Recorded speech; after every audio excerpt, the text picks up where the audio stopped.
Caros irmãos e irmãs em Cristo, quem vos fala é Dom Pedro Cunha, bispo diocesano da Campanha.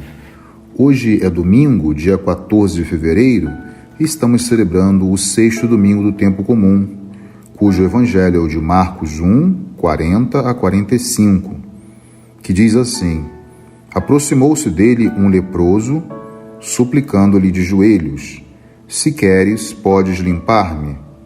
Jesus compadeceu-se dele, estendeu a mão, tocou e lhe disse: Eu quero ser curado. E imediatamente desapareceu dele a lepra e foi purificado. Jesus o despediu em seguida com esta severa admoestação: Vê que não o digas a ninguém, mas vai, mostra-te ao sacerdote e apresenta pela tua purificação a oferenda prescrita por Moisés para lhe servir de testemunho. Caríssimos irmãos e irmãs, quem participar da Santa Eucaristia de hoje poderá também observar que na primeira leitura, que é retirada do livro de Levítico, o capítulo 13, vai observar algumas leis ou prescrições judaicas, que obrigava, portanto, os leprosos a deixarem sua casa, a abandonarem seus parentes e o convívio com as outras pessoas.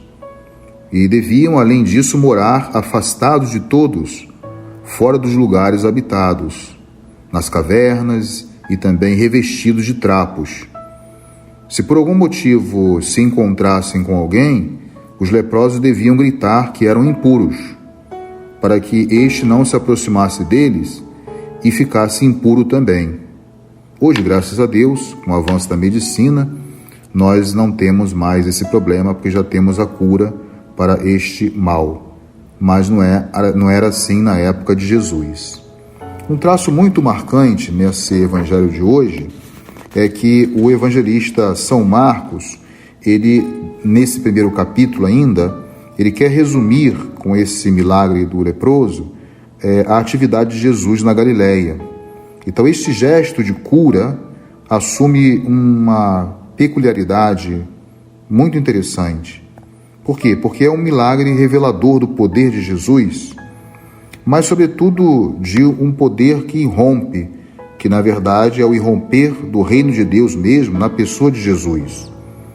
No âmbito judaico, portanto, como eu já mencionei anteriormente, a cura de um leproso era comparada também à ressurreição de um morto. Por quê? Porque era um mal que não tinha cura. Então, o Evangelho, portanto, de Mateus, no caso, lembra a purificação dos leprosos, junto também com outros gestos de Jesus, como sendo também um sinal do cumprimento do tempo messiânico predito pelos profetas. É importante destacar isto já agora. E o atual relato do evangelista Marcos revela o que? As ressonâncias profundas do gesto cumprido por Jesus. E sobressai aí, logo, uma atitude, como eu falei para vocês, contraditória de Jesus para com o doente, porque ele, em certo sentido, transgride ou ultrapassa, né, o que, na verdade, a lei do livro do Levítico previa. Ou seja, Jesus ultrapassa pelo fato dele acolher esse leproso. E, ao mesmo tempo, Jesus demonstra uma prontidão em aderir o pedido dele de ficar curado. Mas, de outro lado, também tem uma ordem de Jesus muito severa, pedindo que ele se calasse. E, ao mesmo tempo, uma despedida um tanto quanto rude da parte de Jesus, porque ele mandou embora esse leproso. E aqui o evangelista Marcos, usa exatamente o mesmo verbo para indicar, esse ir embora, a expulsão do demônio. Então, além disso, a cura, ou melhor ainda, a purificação operada por Jesus, com um gesto claro e contrário às normas rituais de segregação dos leprosos, vai contrastar abertamente com a ordem de mostrar-se ao sacerdote e fazer a oferenda, conforme as prescrições legais. É interessante ainda destacar que essas prescrições do livro do Levítico, que compreendem mais ou menos os capítulos 13 e 14 desse livro do Antigo Testamento, diz respeito à identificação de um leproso e a consequente separação do enfermo da vida religiosa e, ao mesmo tempo, da vida social. Isso foram registrados, né, como nós sabemos, também em vários outros escritos judaicos. O leproso era considerado um ferido por Deus, ou seja, um inábil para a própria vida da comunidade, até que acontecesse a cura. Como não tinha uma cura medicinal, essa cura só poderia vir de Deus. Portanto, ele era reintegrado depois de um sacrifício e tratava-se, portanto, de uma exclusão religiosa e não apenas de uma medida higiênica. Talvez isso pudesse ainda afetar mais o lado psicológico, né? Gerando um drama para a pessoa aí nesse aspecto.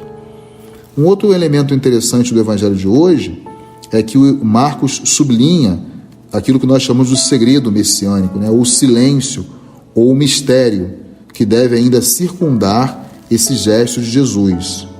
Pelo contrário, deve tornar-se manifesto o significado de tal gesto. Ou seja, o homem, nesse sentido, ele é reintegrado, purificado e deve ser readmitido na própria comunidade, lá onde chega também o próprio reino de Deus. Caem, em certo sentido, as barreiras das exclusões. Então, os tutores da antiga legislação devem reconhecer que isto é uma prova e, ao mesmo tempo, um testemunho de um tempo novo que já se iniciou com a presença de Jesus entre nós. O leproso curado, então, pode se tornar um anunciador da palavra de Deus, isto é aquele que comunica a mensagem nova contida nos gestos de Jesus. Observamos que ele não consegue conter essa graça que ele recebe de Jesus, mas começa a cantar, louvar, a bendizer a Deus e a manifestar esse milagre ou essa graça que ele recebe da parte de Deus.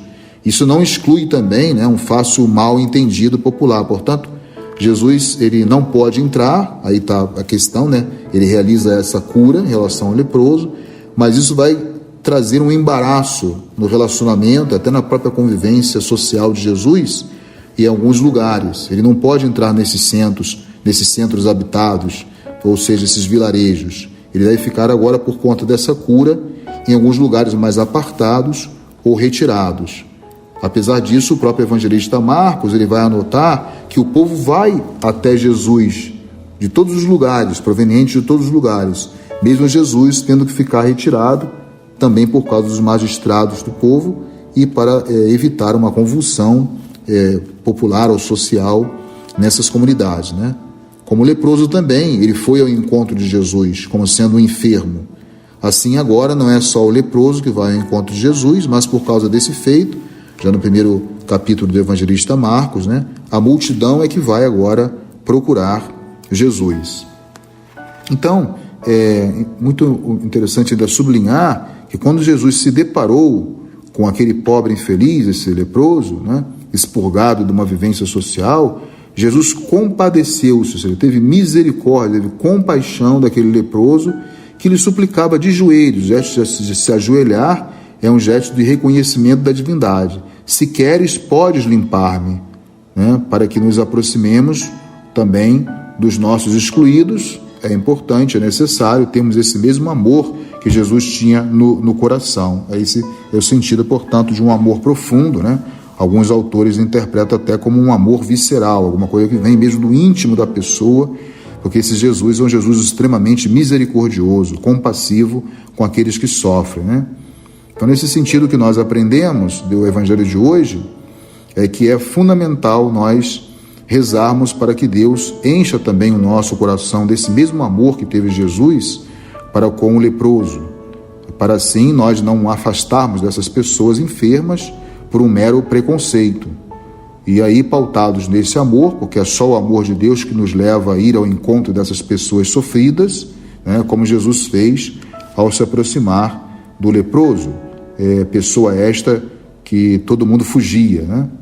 E ao mesmo tempo somos chamados e somos inspirados por esse evangelho de hoje a levar a nossa própria natureza a vencer também todo tipo de rejeição em relação às pessoas, que muitas vezes também, independente da doença, nós não gostamos das pessoas a uma primeira vista, então temos que corrigir o nosso coração, pedindo, portanto, que o nosso coração seja semelhante a esse coração do Cristo, que foi capaz de ter misericórdia e compaixão, se colocar no lugar desse leproso que sofria essa rejeição social.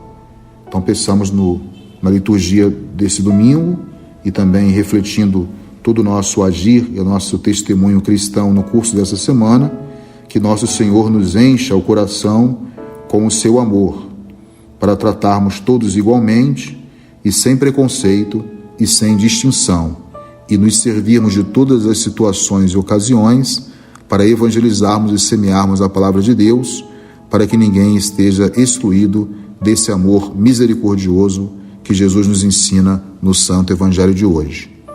Louvado seja nosso Senhor Jesus Cristo, para sempre seja louvado. O Senhor esteja convosco, Ele está no meio de nós. Por intercessão da Virgem do Carmo e dos nossos beatos Padre Victor e Inha Chica, abençoe-vos o Deus Todo-Poderoso, Pai e Filho e Espírito Santo. Tenham todos um abençoado domingo.